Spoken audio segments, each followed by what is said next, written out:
Hi lingerie lovers, I'm Sammi Cole, and on this week's Undie Mondays, I'm showing you how you should be storing your lingerie to keep it lasting and looking great. Firstly, padded and underwired bras. When we've got moulded cups like these ones, it can be tempting to do the thing where you put the cups together and then turn them inside out and tuck them in your drawer.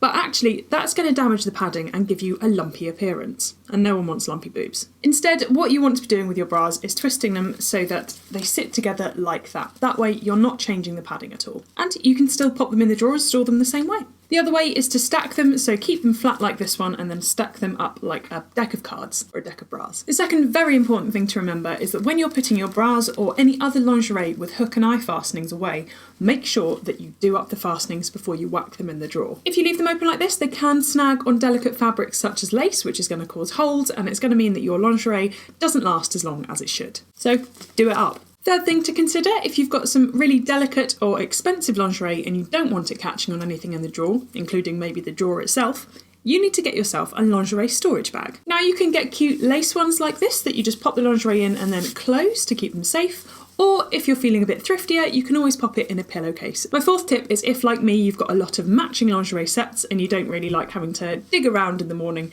to find the matching knickers and bra, the best thing to do is get a drawer divider. If you get one made of fabric that just slots into the drawer, you can put your matching sets in each little section, so you know exactly where they are and you can just pull them out in the morning. Corsets generally are quite easy to store, but there are a variety of ways in which you can store them to keep them looking their best. You can hang them up like you would a skirt with these hangers with the clips on the end, but if you have got a corset made of delicate fabrics such as silk, having these clips can leave marks on the fabric.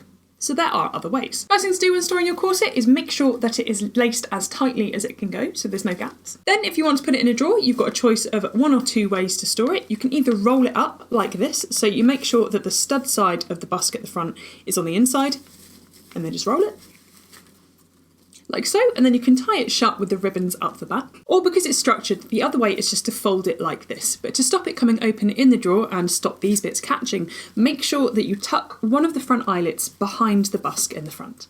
See? It's not going anywhere. Or the other way is simply to hang them over a normal hanger that has a strip of wire at the bottom with the lacing at the top and the corset hanging down. The next thing to think about is hosiery. So if you're used to pulling open the drawer with all your tights and socks in it and then just pulling out a big mass of fabric and you're not sure what's what, these are the tips for you. With stockings, I found the easiest thing to do is just to pair them up like you would socks. So just grab them at the top like that and then roll them inside out. And there you go, you've got a matching pair ready to go and you don't have to worry about finding the others. Tights technically are already paired up, so the easiest thing to do to stop these getting tangled is fold them in half and then tie a knot in them. Now don't tie it too tight or you will damage the elastic in the tights, so just a nice loose knot. But what that's going to do is when that's in the drawer, it's going to stop it catching and tangling up with other items. And finally, if you are anything like me and have loads of lingerie that has detachable suspender or garter straps, you know what a pain it can be trying to find them after you've taken them off. Sometimes you remove them for washing, sometimes you remove them because they don't work with the look, and other times one of them will just push off on its own and you've no idea where it's gone. So the best thing I would recommend for that would be the lingerie bag that we talked about earlier. Just take your suspender straps, pop them in, and they're all in one place. The great thing about these bags is you can also use them for spare bra straps, spare padding, or any other lingerie accessories that you want to keep all in one place. So there you go, those are my top tips for storing your lingerie and keeping it looking great wear after wear. Do you have any of your own? Let me know in the comments below. Don't forget to click subscribe on the Lovehoney heart to see Undie Mondays every single week. Thanks for watching, and I will see you next Monday with a brand new video.